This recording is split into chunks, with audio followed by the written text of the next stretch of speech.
Welcome back to the channel, guys. It's Irad. Inside Star Citizen is back for the last time until CitizenCon. And today, Jared, who is clean-shaven, yes, he is apparently going to be a character in Squadron 42 or maybe in the verse in Star Citizen. That's gonna be fun. I really cannot wait to see what they're going to be doing with him. And for the purpose of that, they had to clean shave him. I guess they will be adding his beard back in the game, I suppose. Anyway, that being said, we have an episode that are probably going to be split into two segments like the last time. The first one being about engineering gameplay, I believe, and the other one about the system management, the resource system management. So let's go and check it out. Let's see what's going to be happening to our multi-crew ships in Star Citizen Alpha 4.0 and beyond. The next major step forward in multi-crew gameplay, built on top of the in-development resource networking system, itself a harbinger of fire and a new reality for all life aboard spacecraft.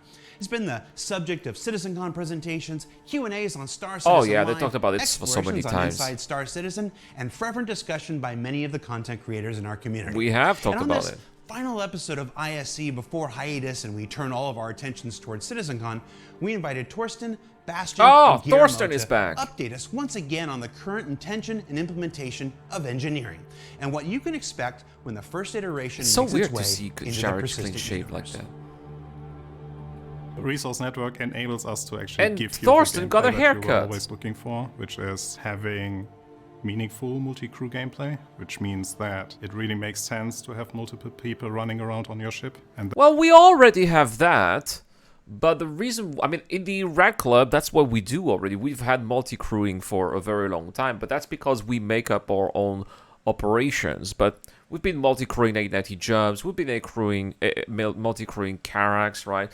A couple of ships that we haven't multi-crewed, though, were Hammerheads and maybe Constellations, right? I wish I could multi-crew Mercury Starrunners a little bit more as well. But the thing is, they're not very durable, or we often die when we play with that ship. But that being said, it's still something that's already existing. Could it be better? Yes, and that's why they're bringing in these additional types of gameplay. that wouldn't be possible without the resource network. Wow, that's in the middle of a fight here. We got some fire. Oh my goodness, components blowing up.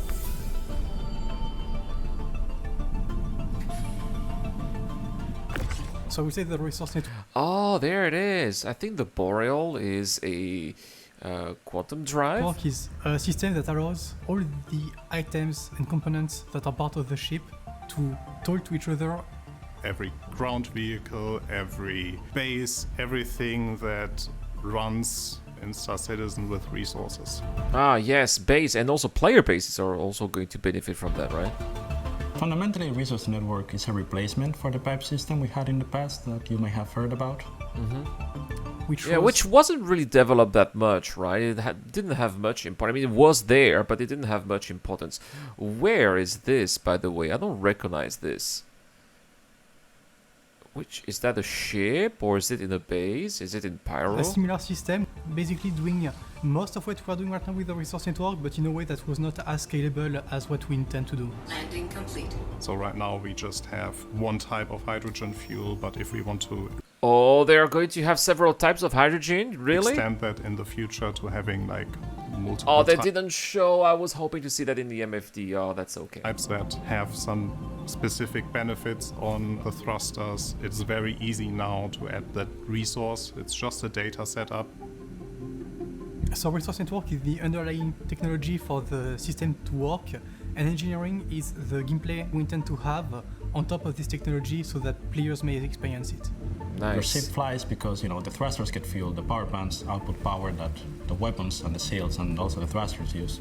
So basically what they're saying is that the resource management system is the whole process that's going to bind all the components of a ship or a base or an installation all together and make it work. Engineering is all about both maximizing the use you get out of the resource Oh wow, look at that. This looks so complicated. Which is a good thing. I like complicated games. I like having to learn and master processes in a game, and that's great. Tells us the fuel, tells us the state of the turrets. This is like the little computer that tells us the status of the ship. network. And also getting I like that's obviously the Drake, right? I like that we have now the MFD that shows the turret. This is really nice. It's the status of the turret. Is the turret damaged or not, right? Is it time to get out of the turret before you die? the network itself going so that you're not Oh, it says the faction as well. That's something I've never noticed before, but it tells you also in the new MFD there, the faction of the ship that you are also fighting. Now that's actually useful information. dead in the water. It's all things that players will be able to interact with. They will have to dedicate roles in their ships so that crew members are assigned to fixing those issues. I like And the they little can acting that they encounter have. more dynamic situations that will not happen in the previous systems. The goal right now is to have all the components on the ship being physicalized. Man, I cannot wait to have my first fire in a ship. I know there's something that, of course, I don't want to have, right? But, you know, when it's going to be happening, I'm not going to do it on purpose, of course, right? It's obviously going to be happening organically. But I'll be like, oh my gosh, I got my first fire in a ship. You know, that's something that I know I would be very excited on that. Where's my fire extinguisher? What I'm going to do? It's going to be like a big panic mode.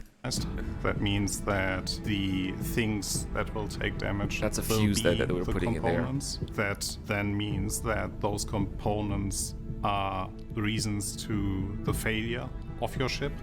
We have the power plants, which generate the energy that your ship consumes. You have the shield generators, which take in some of that energy to convert it to shield power.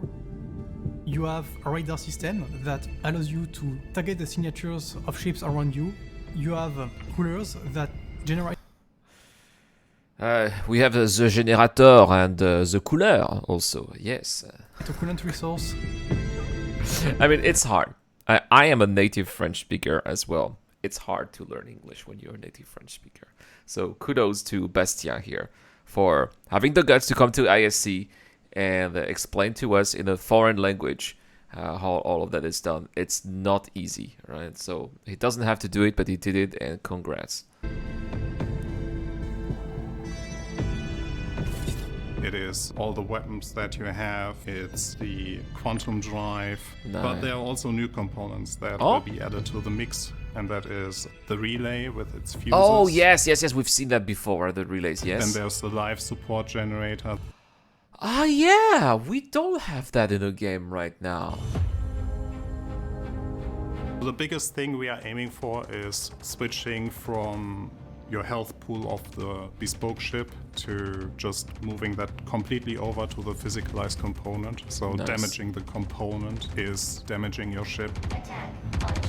Which is maybe something that other ships are going to try to hit. Like, you try to understand where, or master where the ship components that you are aiming for are on the ship that you are targeting, and maybe you can hit them from the outside. I think this is the part where the biggest change for the players happen, because there the gameplay of repair comes in, and then you can revitalize your ship.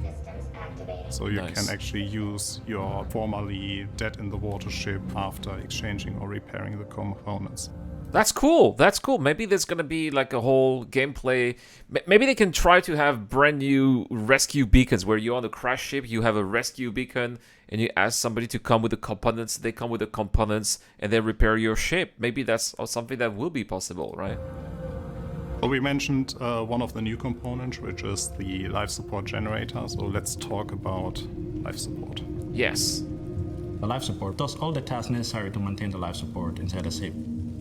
So it's the temperature, it's the atmosphere composition, it's the pressure inside the room. Right, and if life support is gone, then you are going to have to wear a helmet inside your ship. But also, it may take out a fire too.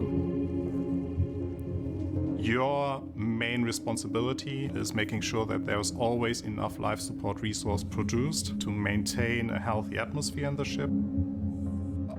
So making sure that all the CO2 that you breathe out is actually converted into O2 again. Oh, it does that. Wow.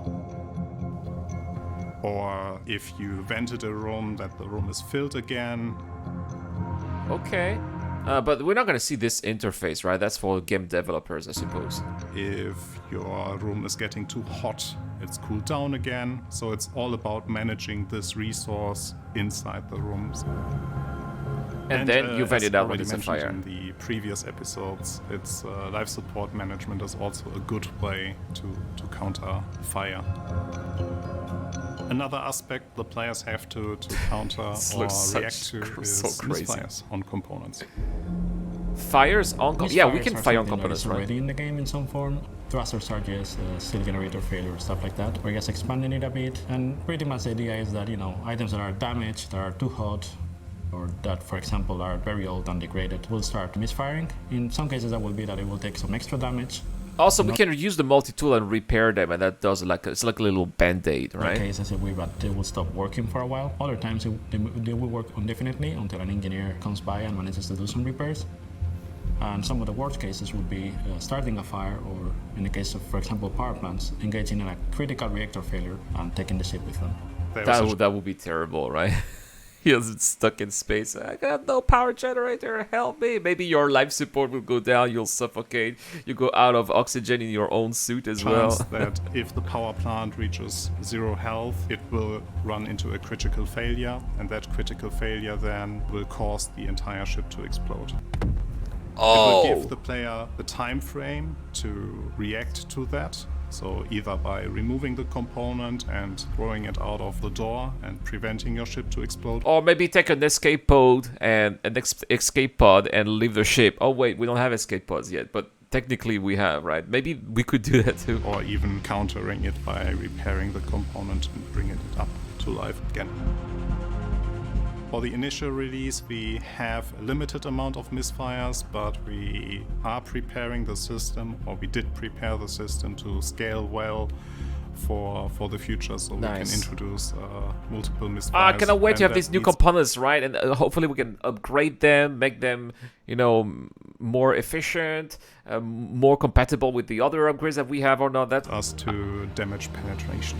well, that seems like the future seems quite bright for 4.0. Multi-crewing seems very interesting when it comes to all this engineering gameplay. I cannot wait for these new components, guys. Let me know what you guys think about these new life support systems. Are you excited for them? Let me know in the comment section down below. That's all for this video. Right next, we are going to talk about armor in Star Citizen, so stay tuned, guys. I've been Irad. See you guys in the next one.